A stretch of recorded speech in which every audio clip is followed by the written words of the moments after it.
కొత్తగా పెళ్లైన జంట హత్యలు దేశవ్యాప్తంగా కలకలం రేపుతున్నాయి. కొత్తగా పెళ్లి చేసుకోవాలంటే యువత జంకుతున్నారు.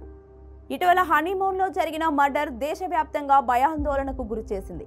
అది మర్చిపోయేలోగా దక్షిణ భారతదేశంలోని తెలంగాణలో అచ్చం అదే తరహాలో హత్య జరిగింది.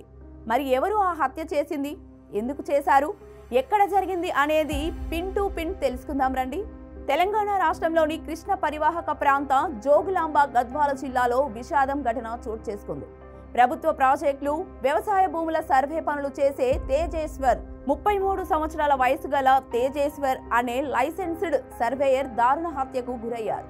సరిగ్గా నెల రోజుల క్రితమే వివాహ బంధంతో కొత్త జీవితంలోకి అడుగుపెట్టిన తేజేశ్వర్ను దుండగులు పొలం సర్వే చేయాలనే నెపంతో పిలిచి అత్యంత కిరాతకంగా హత్య చేయడం జిల్లా వ్యాప్తంగా తీవ్ర కలకలం రేపింది. ఇక పూర్తి వివరాల్లోకి వెళ్తే, గత నెల క్రితమే ఐశ్వర్య అనే యువతిని ప్రేమించి పెద్దల వ్యతిరేకతను ఎదుర్కొంటూ పెళ్లి చేసుకున్నాడు. అయితే పెళ్లికి ముందే ఐశ్వర్యకు ఓ వివాహితుడు అయిన బ్యాంకు మేనేజర్ తిరుమలరావుతో ప్రేమ సంబంధం ఉంది. తన భార్యకు పిల్లలు లేరని చెప్పి ఐశ్వర్యను రెండో భార్యగా తీసుకునేందుకు ఆమెతో అక్రమ బంధాన్ని కొనసాగించాడు. ఇదే సమయంలో ఐశ్వర్య, తేజేశ్వర్ నిశ్చితార్థం కూడా తాత్కాలికంగా రద్దవగా తర్వాత మాయమాటలతో తేజేశ్వర్ని ఒప్పించి పెళ్లి చేసుకుంది. పెళ్లి తర్వాత కూడా బ్యాంకు మేనేజర్తో బంధాన్ని కొనసాగిస్తూ తేజేశ్వర్ అడ్డు తొలగించాలనే కుట్రకు దిగింది. ఇక ఐశ్వర్య బాయ్ ఫ్రెండ్ వద్దకు వస్తే బ్యాంక్ మేనేజర్గా విధులు నిర్వహిస్తున్న తిరుమలరావుకు 8 ఏళ్ల క్రితం వివాహం జరిగింది. అయితే తిరుమలరావుకు కొన్నేళ్లుగా ఐశ్వర్య అనే మహిళతో వివాహేతర సంబంధం పెట్టుకున్నాడు.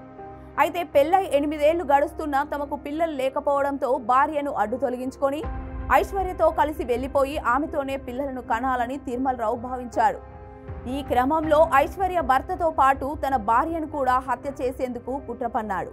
అయితే మొదట భార్యను హత్య చేయాలనుకున్న తిరుమలరావు ఆమెను హత్య చేస్తే బంధువుల్లో తనకున్న పేరు పోతుందనే భయంతో తన నిర్ణయాన్ని మార్చుకున్నాడు. తర్వాత ప్రియురాలి ఐశ్వర్యతో మాట్లాడి ఆమె భర్త హత్యకు ప్లాన్ చేశాడు. తేజేశ్వర్ను హత్య చేసేందుకు తిరుమలరావు, ఐశ్వర్య కలిసి ప్లాన్ చేశారు. ఇందుకోసం ఓ సుపారీ గ్యాంగ్ ను సంప్రదించారు. ఈ క్రమంలో ఐశ్వర్య తేజేశ్వర్ బైక్ కు సీక్రెట్ గా GPS ట్రాకర్ అమర్చింది. అతని ప్రతి కదలికను తెలుసుకుంటూ డేటాను బ్యాంక్ మేనేజర్ కు చేరవేసింది. తేజేశ్వర్ హత్యకు ముందు రోజు తిరుమలరావు బ్యాంకు నుంచి 20 లక్షలు డ్రా చేశాడు. అందులో నుంచి 2 లక్షలను సుపారీ గ్యాంగ్ కు ముట్టజెప్పాడు. జూన్ 17న మధ్యాహ్నం గుర్తు తెలియని వ్యక్తుల నుంచి ఫోన్ కాల్ వచ్చింది. ఒక పొలం సర్వే చేయాలి, అర్జెంటుగా రావాలి అంటూ వారు కోరడంతో పని నిమిత్తం తేజేశ్వర్ బయటకు వెళ్లారని కుటుంబ సభ్యులు తెలిపారు. ఆ తర్వాత ఆయన ఫోన్ స్విచ్ ఆఫ్ కావడంతో పాటు ఎంతసేపటికి ఇంటికి తిరిగి రాకపోవడంతో కుటుంబ సభ్యుల్లో ఆందోళన మొదలైంది. వారి ఆందోళనే నిజమైంది. దీంతో డబ్బులు అందుకున్న సుపారీ గ్యాంగ్ తేజేశ్వర్ను హత్య చేసి మృతదేహాన్ని కర్నూలు శివార్లో పడేశారు. తర్వాత పని పూర్తయినట్లు తిరుమలరావుకు సమాచారం ఇచ్చారు. ఇక ఈ కేసుకు సంబంధించి ఇప్పటికే 8 మందిని అదుపులోకి తీసుకున్న పోలీసులు దేశవ్యాప్తంగా సంచలనం రేకెత్తించిన మేఘాలయ హనీమూన్ తరహా ఘటనలో మృతుడి భార్య ఐశ్వర్య, ఆమె తల్లి సుజాతను పోలీసులు అదుపులోకి తీసుకున్నారు. ప్రధాన నిందితుడిగా భావిస్తున్న బ్యాంక్ ఉద్యోగి పరారీలో ఉన్నాడు.